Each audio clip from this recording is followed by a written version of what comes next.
Wilson Palacios, one of the Wigan players you talked about, and now Guevara as Honduras look very nice, moving the ball forward into an attacking position.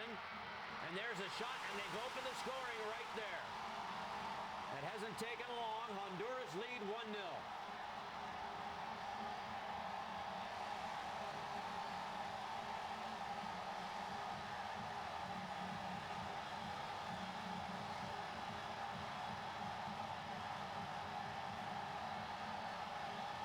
San Pedro Sula is the second largest city in Honduras to Tegucigalpa, and they have come out in full force. This place holds over 50,000, and it is teeming to the rafters tonight, and they have been made happy by the home side. Yeah, great start for Honduras. They do very well in the build-up again. Canada not really dealing with the problem. We talked about it off the top, having to get closer to people. A little bit fortunate there for Honduras as it goes across. Good finish, though.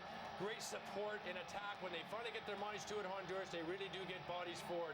Really, really good work by them. Great ability inside the box. Great vision. Terrific finish as well. The first ball was by Amado Guevara. The last one was from the foot of Walter Martinez. And he's the guy who's in for David Suazo. Yeah, and Suazo is a player we talked about. As good as he is, they do have ability all over the place. And I didn't think that I could ever say a day when I would think that there was players from Honduras that actually could step up and play at the level that they do in the Premier League. But we have seen that happen with a few of their players, with Maynard Figueroa and Wilson Palacios playing for Wigan.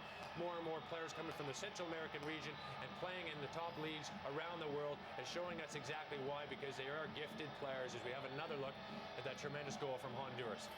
This is Martinez's 15th game, only his 15th cap for Honduras. He already has 6 goals. Ian Hume to take the free kick. He slips while doing so. There's a header off the crossbar and in! Andrew Haino has equalized for Canada. That's his first ever goal for Canada at the senior level.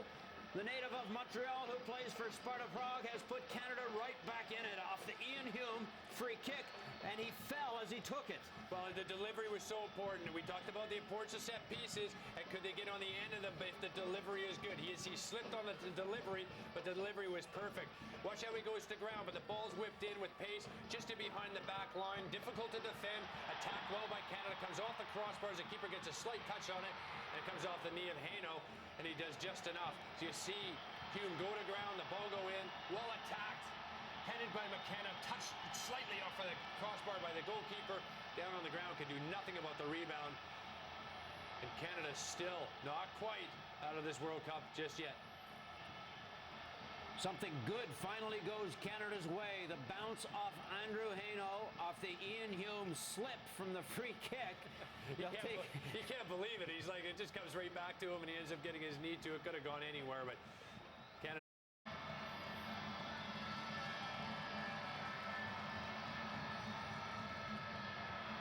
Costly with it. A strike from way out. Oh, what a goal by Carlo Costly. 2-1 Honduras.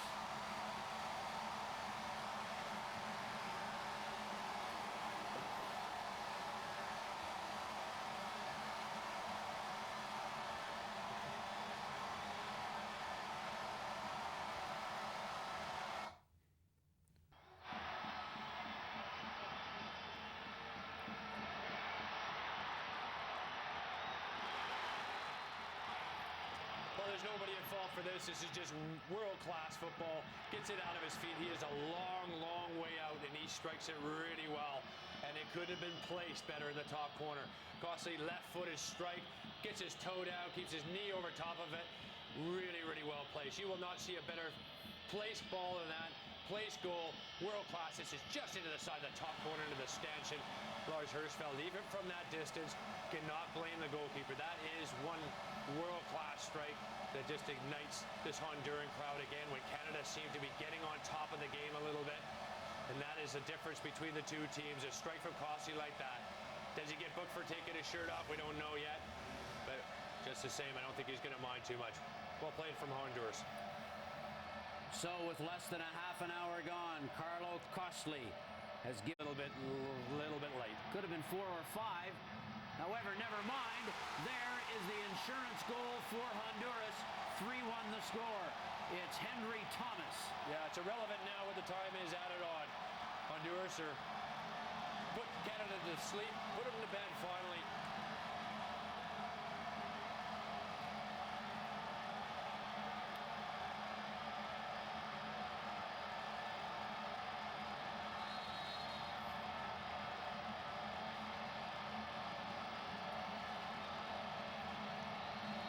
There were stretches in this game when Canada played very well, Craig, but in the end, defensive problems.